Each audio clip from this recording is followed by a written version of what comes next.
சர்க்கார் குரல் நேயர்களுக்கு வணக்கம். இன்றைய சிறப்பு விருந்தினர் நிகழ்ச்சியில் மூத்த செய்தியாளர் ஷபீர் நம்மளோடு இணைந்திருக்கின்றார். வணக்கம். வணக்கம். இன்னைக்கு தேமுதிகவினுடைய நிலை ஒரு கேள்விக்குறியான ஒரு நிலை மாறி இருக்கு. வெறிச்சோடி காணப்படுது. மனு வாங்குறதுக்கு கூட நான் தேர்தலில் நிற்கிறேன் அப்படின்னு மனு வாங்குறதுக்கு கூட ஆள் இல்லாத ஒரு சூழல். இது என்ன காரணம்? அதுக்கு முழுக்க தேமுதிகவுடைய அரசியல் தான் காரணம். ஏன்னா கேப்டன் இருக்கிற வரைக்கும் அந்த கட்சிக்கு இருந்த மதிப்பு, அந்த கட்சிக்கு இருந்த மரியாதை, அதே போல் அந்த கட்சி எடுத்த அரசியல் நிலைப்பாடுகள் மீது மக்களுக்கு பல்வேறு விதமான விமர்சனங்கள் இருந்தாலும் கேப்டன் விஜயகாந்துக்காக மக்கள் வாக்களித்தார்கள், வாக்களிக்கணும் அப்படின்னு நினச்சாங்க. இன்னைக்கு தேமுதிகவுடைய நிலைமை ஏன் இவ்வளவு மோசமாக இருக்கிறது அப்படின்னா, கேப்டனுடைய மறைவுக்கு பிறகு அல்லது கேப்டன் கொஞ்சம் உடம்பு சரியில்லாத டைம்லேயே அந்த கட்சியை டேக் ஓவர் பண்ண பிரேமலதா விஜயகாந்தாக இருக்கட்டும் அல்லது மற்றவர்கள் உடன் இருந்தவர்கள் சுதீஷ் இவங்களுக்கெல்லாம் பெரிய அளவுக்கு ஒரு அரசியல் நிலைப்பாடு அப்படின்றது அவங்களுக்கு சரியான ஒரு அரசியல் நிலைப்பாட்டில் அவங்க இருந்திருக்காங்களா அப்படின்றது அது ஒரு மிகப்பெரிய கேள்வி. என்னைக்கு கேப்டன் அதிமுகவோட கூட்டணிக்கு போனாரோ அன்றைக்கே அவருக்கான ஸ்டாக்ஸ் அப்படின்றது போயிருச்சு. இந்த தனித்துவம் அப்படின்றது என்ன, ஒரு ஆல்டர்னேட்டிவாக மக்கள் பார்த்தாங்க. முதல் எலெக்ஷன்லேயே 8% அவரை எம்எல்ஏ ஆக்குனாங்க. இரண்டாவது எலெக்ஷனில் அதிமுகவோட இருந்ததுனால அவருக்கு அந்த வேவ்லேயே எதிர்கட்சி தலைவராக கூட வருவதற்கான வாய்ப்புகள் கிடைச்சி. ஆனால் அந்த வாய்ப்பை அவங்க எந்த அளவுக்கு சரியாக பயன்படுத்தினாங்க அப்படின்னு பார்த்தீங்கன்னா, பெரிய அளவுக்கு அந்த வாய்ப்புகளை அவர்கள் சரியாக பயன்படுத்தவில்லை அப்படின்றது. அதற்கு பிறகு மாறி மாறி கூட்டணிக்குள் வருவதற்கு அதிக இடங்களை கேட்பது, இப்போ உங்களுடைய ஸ்ட்ரென்த் என்ன, உங்களுடைய வாக்கு சதவீதம் என்ன அப்படின்றத வச்சு தான் அரசியல் கட்சிகள் அவங்கள கூட்டணிக்குள்ளே கொண்டு வருவதற்கான முயற்சிகளை அவங்க எடுப்பாங்க. இப்போ அதுலேயே ஒரு குறைபாடு இருக்கிறது. உங்களுக்கு முன்னாடி இருந்த அந்த 8% ஓட்டு அப்படின்றது இன்றைக்கி அவங்க கிட்ட இல்லை அப்படின்னும் போது, நீங்கள் மீண்டும் பாமகவுக்கு 23 சீட்டு நீங்கள் கொடுக்குறீங்கன்னா எங்களுக்கு 24 சீட்டு கொடுக்கணும். பாமகவுக்கு நீங்கள் 18 சீட்டு கொடுக்குறீங்கன்னா எங்களுக்கு 19 சீட்டு கொடுக்கணும்.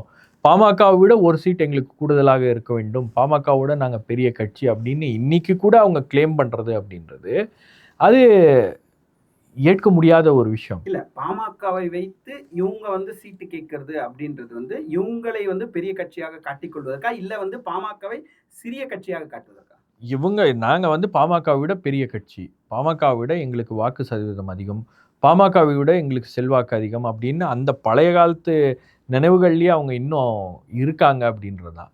இப்போ இரண்டு கட்சிகளும் அவங்களுக்கு சீட்டு கொடுக்கறதுக்கு, அவங்க கேட்குற சீட்டு கொடுக்கறதுக்கு தயாராக இல்லை. அது ரொம்ப கிளியராக தெரியுது. நீங்கள் அதிமுக கிட்டேயும் அவங்க பேசிகிட்டு இருக்காங்க, திமுக கிட்டேயும் அவங்க பேசிகிட்டு இருக்காங்க. அவங்க கேட்குற 14 சீட்டோ 19 சீட்டோ இது கொடுப்பதற்கு தயாராகவே இல்லை அப்படின்றது தான் இன்னைக்கு இருக்கிற நிலவரம். இல்ல, தேமுதிகவினுடைய மாநாட்டில் அவருடைய பையன் பேசும் பொழுது, அந்த கட்சியினுடைய இளைஞரணி அவர் பேசும் பொழுது தெளிவா சொல்றார். என்ன சொல்றாருன்னா, நாங்கள் பேரம் பேசக்கூடிய ஆட்களும் கிடையாது, நாங்கள் சீட்டுக்காக போய் நிற்கக்கூடிய ஆட்களும் கிடையாது, எங்களை பலத்தை வைத்து தன்னால கொண்டு கொடுப்பாங்க நாங்க. ஆனா இன்னைக்கு தன்னால அவங்களுடைய கட்சி ஆட்களே நிக்கிறதுக்கு தயாரா இருக்காங்களா இல்லையான்னு கேட்ட ஒரு கேள்விக்குரிய எழுப்பு. அதுதானே யதார்த்தம். இப்ப அதை பார்த்து புரிந்து கொள்ள வேண்டும் தேமுதிக தலைமை.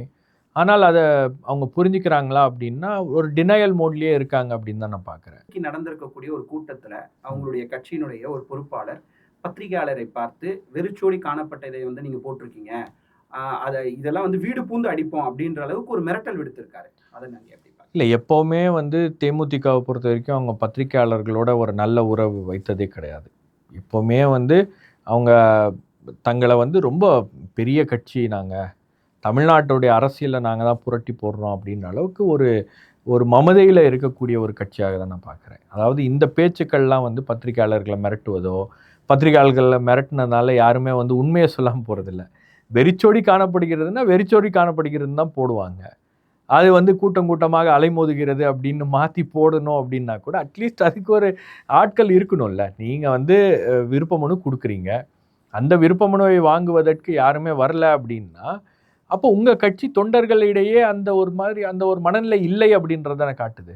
அப்போ தலைவர்கள் வேறு மனநிலையில் இருக்காங்க, அந்த கேப்டனுடைய குடும்பத்தினர் வேறு விதமான ஒரு மனநிலையில் இருக்காங்க. அப்புறம் கூட இருக்கக்கூடியவர்கள்லாம் நாங்கள் பத்திரிகையாளர்களை வீடு பூந்து வெட்டுவோம், வீடு பூந்து அடிப்போம் அப்படின்னு பேசுகிறதெல்லாம் ரொம்ப நகைச்சுவையாக இருக்கிறது. அதாவது ஒரு கட்சி கேப்டன் இருக்கிற வரைக்கும் அந்த கட்சிக்கு இருந்த செல்வாக்கு, அந்த கட்சிக்கு இருந்த மரியாதை, இதை எல்லாத்தையும் இந்த மாதிரி பேச்சுக்கள் மூலமாக தான் நான் அவங்க அதை வீணடிச்சிட்டாங்க அப்படின்னு பார்க்குறேன். அதாவது உங்களுக்கு தொடர்ச்சியாக தேமுதிக பத்திரிகையாளர் சந்திப்புகளில் பார்த்தீங்கன்னா அவங்களுக்கு பத்திரிக்கையாளர்களும் வரணும், பத்திரிக்கையாளர்கள் சந்திப்பையும் நடத்தணும், பத்திரிக்கையாளர்கள் அவங்க விருப்பப்பட்ட மாதிரி கேள்வி தான் கேட்கணும்.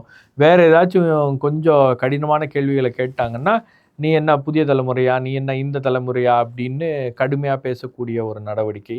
இது எல்லாமே வந்து என்னன்னா, அவங்க வந்து அவங்க தங்களை வந்து ரொம்ப உயர்ந்த இடத்துல நாம் இருக்கோம், நமக்காக வந்து 2 திராவிட இயக்கங்களும் வந்து காத்துக்கிட்டு இருக்காங்க அப்படின்ற மாதிரி ஒரு மனநிலையில் அவங்க இருக்காங்க. இலக்குல வந்து நிக்கிறதுக்கே அங்க ஆள் இல்லை அப்படின்ற ஒரு சூழல்ல இரட்டை இலக்கு கேட்டுக்கிட்டு டிமாண்ட் பண்றதுல எந்த விதத்துல நியாயம்? ஆனால் உண்மை என்ன அப்படின்னு பார்த்தீங்கன்னா, இவங்க கேட்குற சீட்டு கொடுக்குற மனநிலையில் எந்த கட்சியும் கிடையாது. இன்னைக்கு வந்து உங்களுக்கு பாஜகவே கொடுக்காது. இவங்க திமுகட்ட என்ன கேட்குறாங்க அப்படின்னு பார்த்தீங்கன்னா, திமுகட்ட இவங்க கேட்குறது 14 சீட்டு ப்ளஸ் ஒரு ராஜ்யசபா. அதிமுகவில் கேட்குறது ராஜ்யசபா அண்ட் 19 சீட்டு, பாமகவோட ஒரு தொகுதி கூட கேட்குறாங்க. அதே மாதிரி இவங்க இன்னொரு இதில் பாஜகவில் அவங்க கேட்கும்போது, எங்களை ஒன்றிய அமைச்சர் ஆக்குங்க, நாங்கள் ராஜ்யசபா இங்கே பேசிடுவோம், ஒன்றிய அமைச்சர் ஆக்குங்க அப்படின்னு கேட்குறாங்க. இதெல்லாம் வந்து கேட்குறதுக்கு வேணால் நல்லாயிருக்கும், ஆனால் கொடுக்கறதுக்கு யாருமே தயாராக இல்லை. இன்ஃபேக்ட் அவங்களுக்கு வந்து பிஜேபி வந்து அவங்கள கூட்டணிக்குள்ளே கொண்டு வந்துடணும் அப்படின்ற மாதிரி ஒரு விருப்பத்தில் இருந்தால் கூட, இன்னைக்கு அந்த அவங்க வர்றதுனால இந்த கூட்டணிக்கு என்ன லாபம் அப்படின்னு ஒரு கட்சி இருக்கிறது அப்படின்னு இருக்கலாம். கேப்டனுக்காக இன்னும் வந்து வாக்களிக்கிற ஒரு ஒரு ஒரு கேப்டனுக்காக வாக்களிக்கக்கூடிய மக்கள் இருக்கலாம். ஆனால் இவங்களுக்காக யாராச்சும் வாக்களிக்கிறாங்களா அப்படின்னா அப்படி கிடையாது. ஸோ இந்த கட்சியில் நாங்கள் யார்கிட்டையும் பேரம் பேச மாட்டோம் அப்படின்னு சொல்கிறதெல்லாம், நீங்கள் பேரம் பேசலைன்னா இந்நேரம் கூட்டணி அறிவிச்சிருக்க வேண்டியதானே, இல்லைன்னா நாங்கள் தனித்து போட்டி அப்படின்னு சொல்லியிருக்க வேண்டியதானே. இப்போ எந்த இடத்துலையும் இவங்க அந்த மாதிரி சொல்லக்கூடிய ஒரு நிலையில் அவங்க இல்லை. மாறாக இதை வந்து பப்ளிக்கில் பேசும்போது யாரும் வந்து எங்கள் கட்சியை குறைத்து மதிப்பிட வேண்டாம் அப்படின்ற மாதிரிலாம் வந்து மேடைக்கு பேசுகின்ற பேச்சாக தான் இது இருக்கிறது தவிர, இது யாரையும் அச்சுறுத்த போவதும் இல்லை. இதை இதை இதை பார்த்துட்டு பயந்துட்டு உண்மையை சொல்லாமல் பத்திரிகையாளர்கள் இருக்க போவதும் இல்லை. பல கேள்விகளுக்கு மிக எளிமையாக பதில் சொன்னதுக்கு நம்ம மாறலாம்.